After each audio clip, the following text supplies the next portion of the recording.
So today I want to talk about linguistic manipulations and how these can disrupt our instinctual responses. And since I have been talking about Nick Contino the last couple of days, I want to use one of his videos. I've been doing some deep diving into him. I want to use one of his other videos about his bathroom trips to talk about how this manipulation functions. I was just in the women's room at a cheesecake factory, and when I walked in, there was this little girl, like 3 years old, tops. She was standing there alone, and it was me and this little girl and no one else. So a couple of things here jump out at me right away. First of all, I don't really believe that this happened. So I think this is some sort of fantasy story that he is telling us for his own purposes. I do not believe that any mother would leave their 3-year-old tops, so possibly younger than 3-year-old, out in the bathroom when the stalls are full. Mothers take their children into the stall with them. I've never heard of a mother who just lets their little, toddler, 2-year-old, 3-year-old stand out in the sink area all by themselves. Mothers, I think you will agree with me here. So first of all, that's very suspicious. But let's just take his given, okay? So let's just accept his given for a moment. There's a 2-3-year-old little girl in the bathroom all by herself while the rest of the stalls are completely full, and he is alone with this little girl. He looks terrifying. This black lipstick that he has on, he's telling us he went in there like this, his crazy hair. He looks terrifying. So I imagine that if this were a true scenario, this little girl would look at him and be immediately scared. I find him scary looking this way. So I think a child would be even more scared. But let's see what else he tells us about this story. Waiting for her parent who was in the stall. So notice here that he says that she was waiting for her, quote, parent.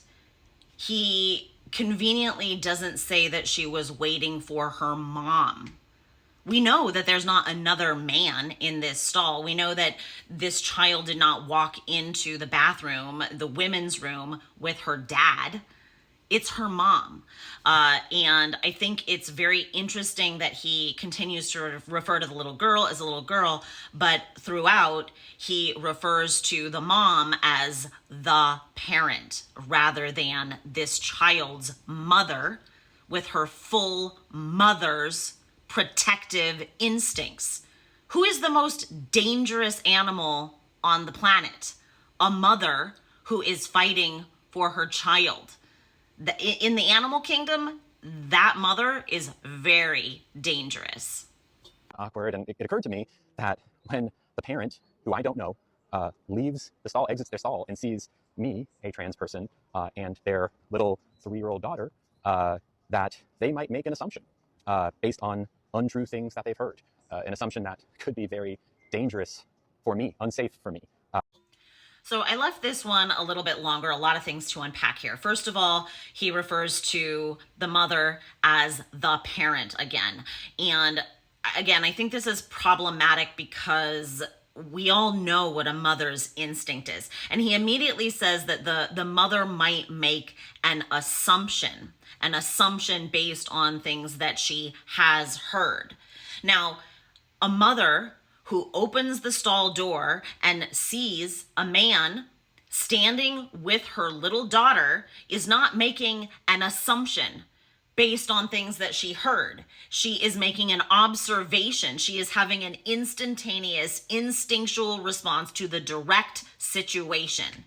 It's not about what she thinks. It's about her immediate instinctual response. This is instinctual for all animals, especially mammals. There is a response for all animals to protect their young from the male of the species. And we all know why. So he's downplaying the mother's instincts, and then he does a reversal here. He says that 2 times that the situation might be dangerous for me, he says. Yeah, the situation might be dangerous for that little girl being left alone with a man who has already violated women's privacy. So what we know about this man is he is willing to violate women's privacy. So already he has broken a social contract. So when I see a man who's already broken a social contract alone with my child, I am going to have a very big instinctual response that there is a predator in my midst and that I need to protect my child. But he is saying the situation is dangerous for him. It's dangerous for him to be alone with a 3-year-old child, to be perceived to be alone with a 3-year-old child. He never mentions why it's dangerous for him.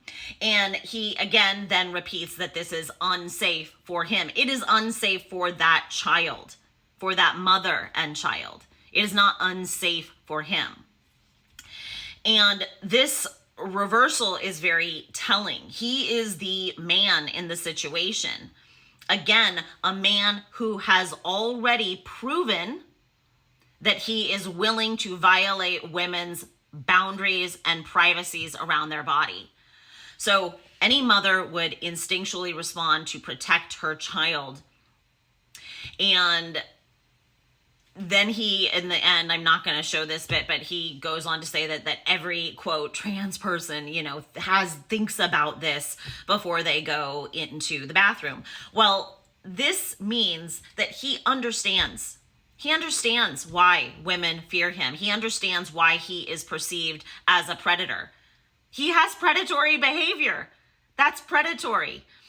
And children cannot consent. Little girls cannot consent to grown men in their spaces. Women don't consent. Women like me, many other women do not consent to any men in our spaces, regardless of whatever mental identity concepts they're having in their own mind. We do not consent. But especially children cannot consent. Children cannot consent to this. So any man, I don't care what his identity is, who goes into a woman's bathroom is already a predator. He's already broken that boundary. He's already violated a boundary. He's already violated women's privacy and women's safety. So for him to be alone with a child, whether or not this story is true, if it is true, that's very dangerous for the child. It's very unsafe for the child. This is why we need to not get caught up in any linguistic manipulations that distance us from our instincts.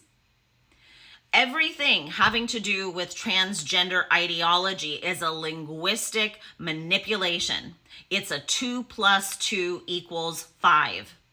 It is something that distances us from our ability to respond instinctually.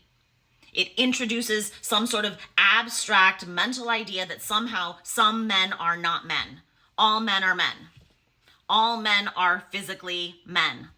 There is no man who is not a man. There's no man who is something other than a man. And any man who would go into a woman's space, violate our boundaries and privacy, has distinguished himself as predatory, as abusive, as dangerous. And this needs to be said.